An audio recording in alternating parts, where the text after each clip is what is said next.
اس کو کوئی فائدہ نہیں ہوتا، نہ وہ کہنے والا ہے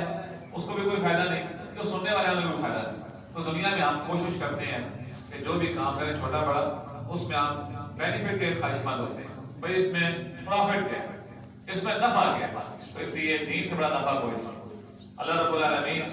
ایک ایک قدم پر مجھے رات کو اتنی نیکیاں عطا فرماتے ہیں اور درجات بلند کرتے ہیں، ہم مسلوں کی طرف چل کر آتے ہیں تو رب العالمین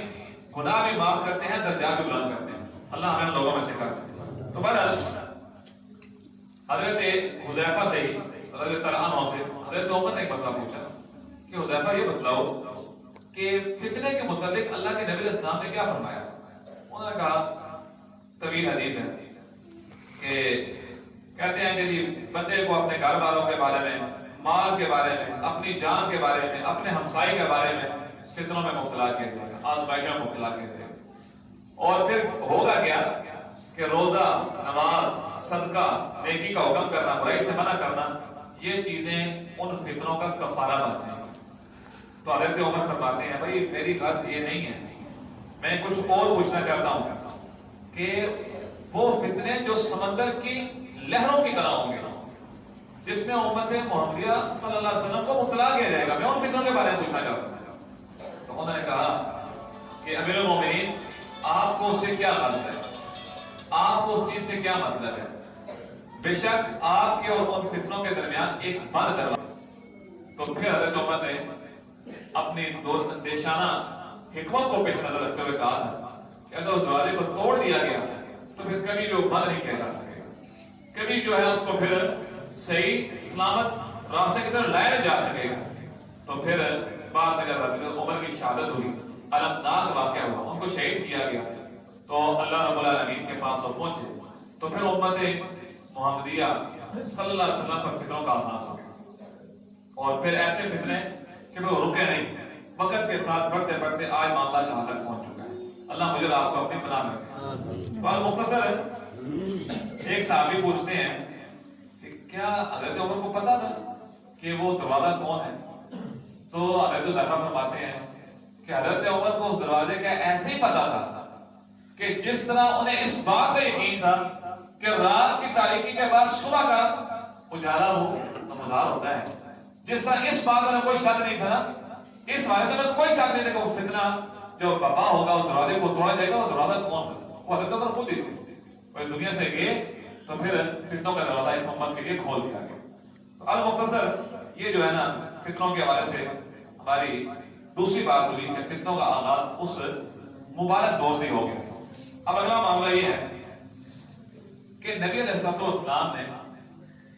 ان فتنوں کے حوالے سے مجھے آپ کو سمجھانے کے لیے دو تین مثالیں دی کہ فتنے کتنے اتریں گے اور کس حد تک ہوگا۔ پہلی مثال یہ ہے، آپ علیہ السلام نے ارشاد فرمایا، صحیح بخاری کی حدیث ہے کہ مدینہ کے آپ ایک ٹیلے پر کھڑے، ایک بلند جگہ پر آپ کھڑے ہوئے، اور آپ نے فرمایا کہ جو کچھ تم دیکھ رہے جو میں دیکھ رہا ہوں، صحابہ سے کہا۔ تو لوگوں نے کہا نہیں، ہم تو نہیں وہ دیکھ رہے جو آپ دیکھ رہے، کیونکہ رب العالمین آپ کو دکھایا کرتا ہے،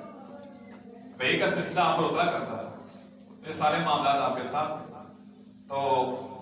آپ نے فرمایا کہ میں فتنوں کو دیکھ رہا ہوں جو تمہارے گھروں کے اندر بارش کی طرح برسنے والے ہیں، جس طرح بارش کے قطرے آسمان سے کثرت کے ساتھ اترتے ہیں، ایک بات، اور دوسری بات یہ ہے کہ کوئی جگہ ان سے محفوظ نہیں رہتی، ہر جگہ پر پھر بارش کا پانی برستا ہے۔ تو اس طرح فتنے اتریں گے، اتنی کثرت کے ساتھ اتریں گے کہ کوئی ان سے محفوظ نہیں رہ سکے۔ آپ نے ایک مثال یہ دی، دوسری حدیث کے الفاظ ہے، صحیح مسلم کی حدیث ہے، آپ علیہ السلام کا ارشاد مبارک، بادروا بالاعمال، لوگوں اعمال کرنے میں جلدی کرو، نیکیاں کرنے میں جلدی کرو، فتنہ، ان فتنوں سے پہلے پہلے نیکیاں کر لو، اپنے آپ کو نیکی کا عادی بنا لو، اس راستے پہ چل پڑو، فقط علیہ المظلم، کہ اتنے تاریک فتنے ہوں گے کہ جس طرح اندھیری رات ہوتی ہے اور اندھیری رات میں بھی جو انتہائی تاریک ٹکڑا ہوتا ہے، سیاہ ٹکڑا ہوتا ہے، اس طرح کے فتنے آئیں گے اور بندے کو پہچان نہیں ہو سکے گا، کیونکہ اس کے پاس ایمان کی روشنی نہیں ہوگی، عمل صالح کا زیور نہیں ہوگا اس کے پاس، تو پھر وہ فتنہ میں مبتلا ہو جائے گا۔ کبھی کوئی داعش کے فتنے میں مبتلا ہو جاتا ہے، کبھی کوئی کس کے فتنے میں مبتلا ہو جاتا ہے۔ اس کی بنیادی وجہ یہ ہوتی ہے کہ انسان کے پاس نہ کوئی ایمان ہوتا ہے، نہ عمل ہوتا ہے، نہ ہی اہل علم کی رہنمائی ہوتی ہے، اس لیے وہ بڑی آسانی کے ساتھ ان فتنوں کا شکار ہوتا ہے۔ اللہ ہمیں ان تمام چیزوں سے بچنے کی توفیق عطا فرمائے۔ اس کے بعد تیسری جو تشبیہ آپ نے دی کہ وہ فتنے کیسے ہیں، کتنے ہوں گے، آپ نے فرمایا تعرض الفتن علی القلوب، ان دلوں پر فتنے ایسے پیش کیے جائیں گے کالحصیر، جیسے چٹائی ہوتی ہے، چٹائی عودن عودن، جیسے چٹائی کا تنکا، اس کے ساتھ دوسرا تنکا، تیسرا تنکا، آپ اس میں ملے ہوتے ہیں اور وہ ایک دوسرے کے ساتھ جڑے ہوتے ہیں، تو اس طرح جو ہے نا فتنے موجوں کی صورت میں، اجتماعی صورت میں